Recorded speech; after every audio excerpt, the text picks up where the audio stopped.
Default. That's I actually was rewatching it not too long ago. Still good. Holds up well. Excited about the live action? I am not. I've never been excited about a live action anime.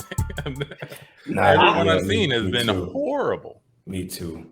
Doesn't translate well. Everyone I've seen. Just like the live action cartoon films are trash. Like I didn't like The Lion King; it was too real. Oh yeah.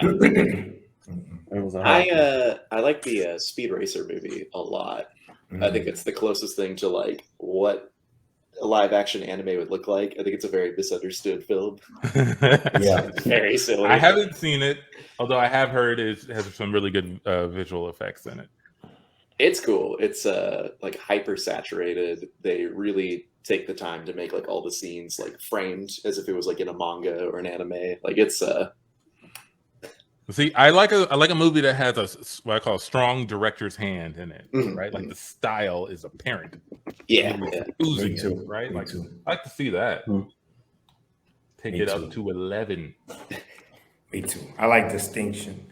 Speaking of distinction, has anybody seen the new James Wan movie? Malignant? I haven't gotten the chance to watch it, but I've heard bad reviews. I watched it 2 days ago. Most fun I've had watching a movie in years. It is can I say the F word? Do whatever you want. Yeah. It's a freaking blast, y'all. It's so tight. It's one of those movies you have to go in with like as little knowledge as possible to get like the maximum. Oh, I was about to ask John to pull up a trailer and like put it on mute while you talk about it, but now no trailer. Don't look at anything. Yeah, no trailer. Just jump right in. It's cheesy. Like they purposely made like a lot of the acting bad. Like it feels like you're watching like an 80s like midnight movie grindhouse kind of film. But boy, is it nutty. I gotta watch it, man. Like the Tarantino Rodriguez grindhouse type of style. A little bit. Like it's not leaning into like the vintageness of it, but definitely the like. What if this insanely wacky thing was the idea of the movie? Like it's not as straightforward. Like there's a monster and it's bad. It's like I don't know. I don't want to say too much. Yeah, it's kind of like if you asked, what if you took 4 amazing improvisers and put them in a group in Houston, Texas, and called that "Can't Tell Us Nothing"? Then that would be what this show is. The Can't Tell Us Nothing show. What? That's right. Where you take John, Amici, Tandy, and myself, Antoine, and we discuss opinions, topics, turn into improv scenes around the spot, and sometimes we're joined by a special guest. Today is Ned Gayle. Thanks for hanging out with us, Ned. Thanks for having me. What's going on, Ned? Nothing much. I still, once again, admiring your hats. You guys all kind of tilted your heads at the same time. So those green brims are just so powerful. John, you said you got these hats made? Yeah, so I came up with the design. I was like, man, what do I think would be fun to wear? Kind of captures, I guess, the show. And one of my friends from my hometown, they had a small business, so I wanted to patronize them, and he helped me come up with it, and he sent us a bunch of them, and I gifted them out to a couple of people, and now I think I want to remake them to potentially get people to purchase them. Yeah, no, they're great. Love them. I'm wearing my stewed, screwed, and tattooed hat for the fans of tattoos and screws at home. I'm sorry, what's tattoos and screws? Just catch me up. I think tattoos, it's a ink picture you put on your body, usually permanently, but sometimes you can do it with a Sharpie and just call it a tattoo for fun. I think I've heard of that. And then what was the other one I said? Screwed. Okay. That one's actually okay. I was looking at this graphic for the first time in years just now. I think it's you drink poison is what it looks like right there. Oh, that's actually stewed. Yeah, stewed. Okay, screwed looks kind of heartbroken. So you've been screwed out of like a good time, a good life. Okay. Yeah. Got it. I'm down on my luck. I'm drinking poison. Drinking I'm poison. looking good doing it. That's the best way to go out. You don't want to go out horribly and not look good. Ned, do you have any tattoos? Do you mind if I ask? I actually do not. Completely bare body. You don't have any tattoos for real? No, very indecisive. Terrified to get anything permanently on my body. You have the rest of your life. You could get one a year. One a year? Yeah. And then 4 years from now, I'm like, what about that first one? That was silly. Why did I do that? No, I don't know. I think about it all the time, but I feel you. At this point, I just turned 30, and I'm like, well, do I get tattoos now? Like, is this the point? I don't know. Maybe I'll get a tattoo by the end of tonight. We'll do that. Yeah, let's do that. I'll put out a Facebook call and come to my house. Live. I am live. Cheer on Ned. If you come in, please put in the comment. Go get a tattoo, Ned. Or what should I get tattooed? Help me. Yeah. Suggest what tattoo he should get. Yes. Put your what you think that is. I think people that like get their whole body tattooed are really they just are in constant state of regret from like the last tattoo. So they're just constantly just trying to like cover up all the regrets. That's how they're making it up. And then yeah. You know, I think there could be something to that, right? Like if you were a person who collected art, right? Like you get a couple of nice pieces, but then you keep getting more art, and then it's like stacking it on the wall. It's like, do you even like this stuff? Like, what about the ones you first got? You can't even see them anymore. You don't remember what you got. You don't really like it. They're the if you had a people child and you forgot you had a child, that says a lot about you, right? They're the people I thought you were the same thing.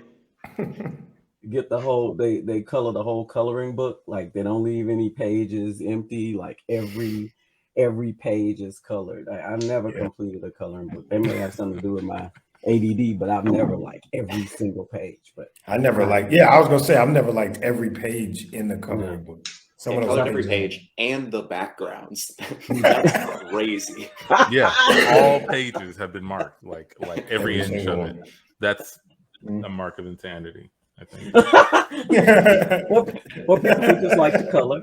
It's a mark of insanity. Sure, but you would just move on to another book. You don't have to color every inch of the book you got, right? Unless that's the only coloring book you've ever had. I got this coloring book and I got this book of Mad Libs. They're both old, okay? Oh my goodness. Gotta do what you gotta do. We got some people suggesting things. First, I'll shout out to Bert here and listening.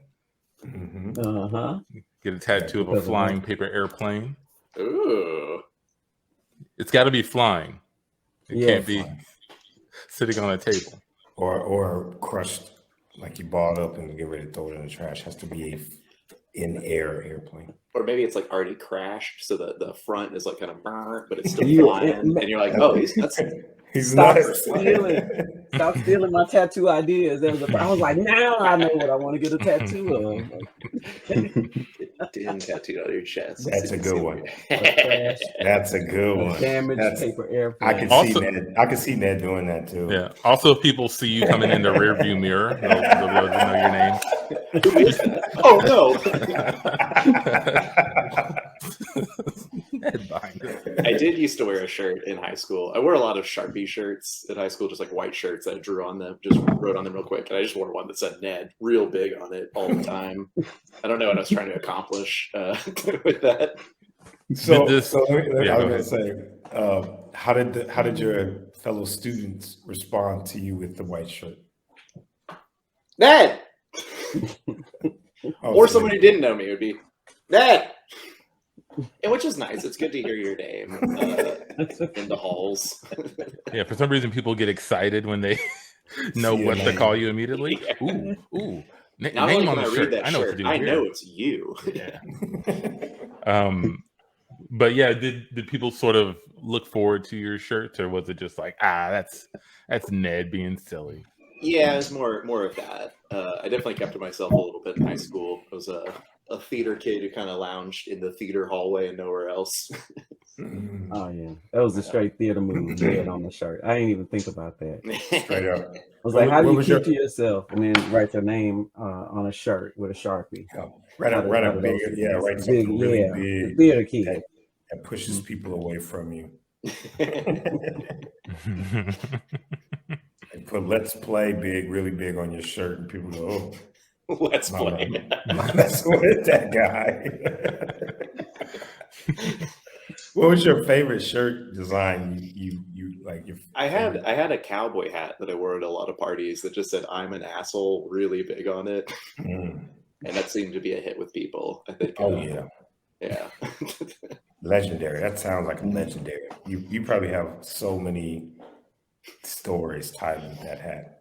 No. I'm overselling it. I think it was I partied with the same 6 people all of high school. I say party, it's a very small get together or so. Oh, okay. I was wondering. Yeah. The 6 theater kids who saw me that day. He's put it on the asshole hat. He's doing it. We cut to Ned in the principal's office. Young man, do you want to tell me why I'm hearing stories of you wearing clothing that has alarming messaging on it? Do you want to tell me why I'm hearing those? Okay, well, first, Principal Schmauser, Mm-hmm. I felt like the school has really pushed being an individual. At your pep rally, you said that let's all make this our year. That's right. And I thought I would make it my year by putting a cool slogan on a shirt.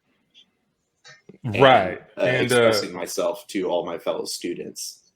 Now, I could imagine a couple of very approval and inspirational slogans, but from my understanding, that is not what you were putting on your shirt. Why don't you tell me some of these slogans you're so proud of, and I'll tell you how appropriate it actually is.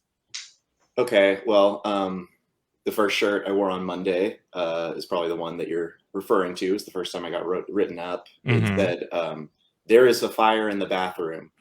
I didn't start it, but I also didn't do anything about it.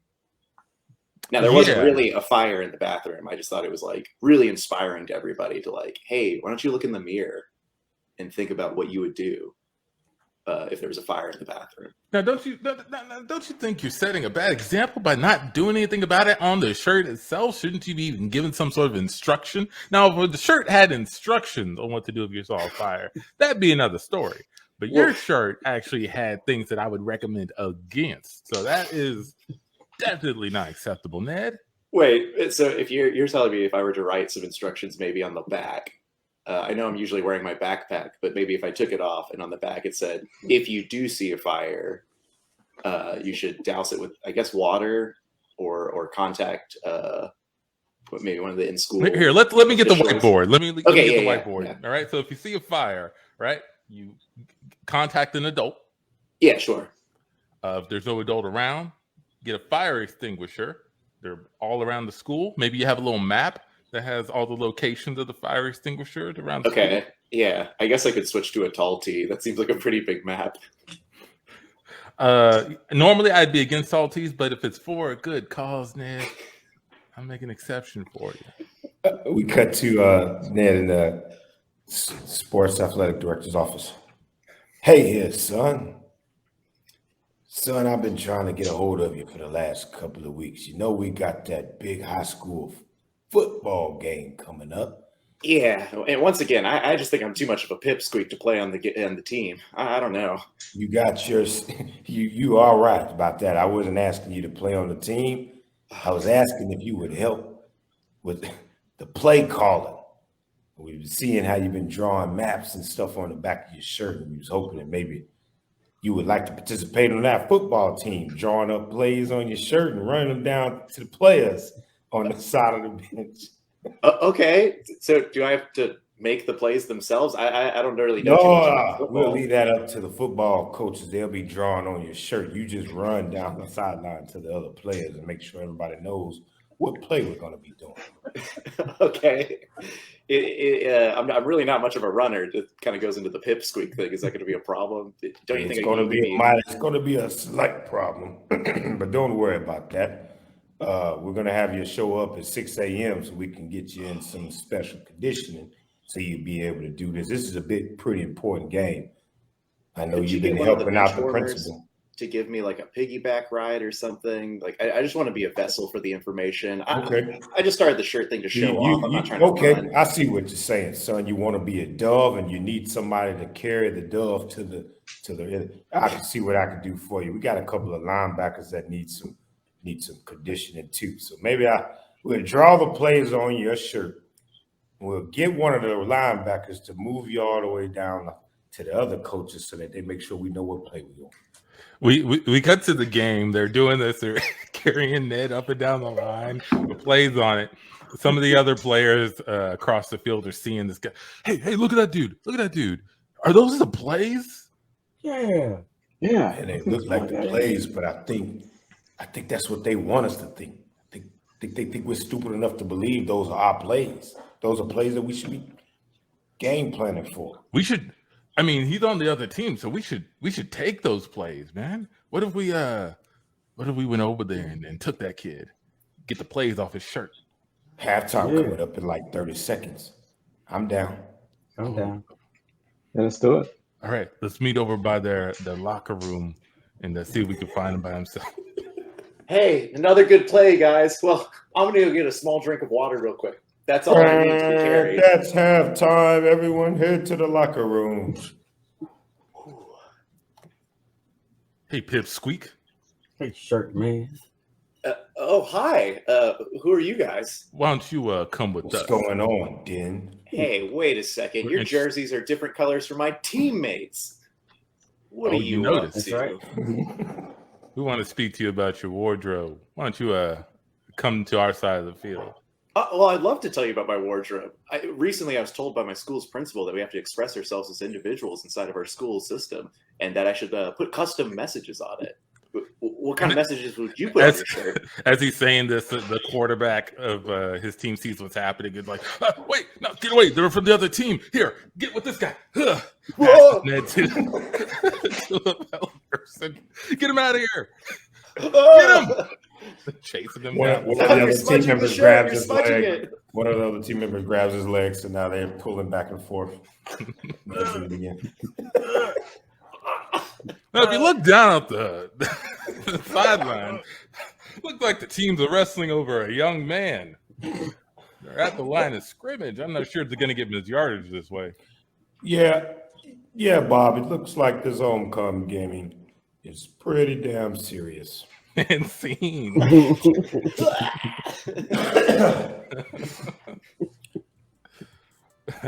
my goodness, man. That's pretty much what happened, right? That's Oh yeah. I love the idea of that person being essentially a whiteboard that just has to change shirts every time they erase something.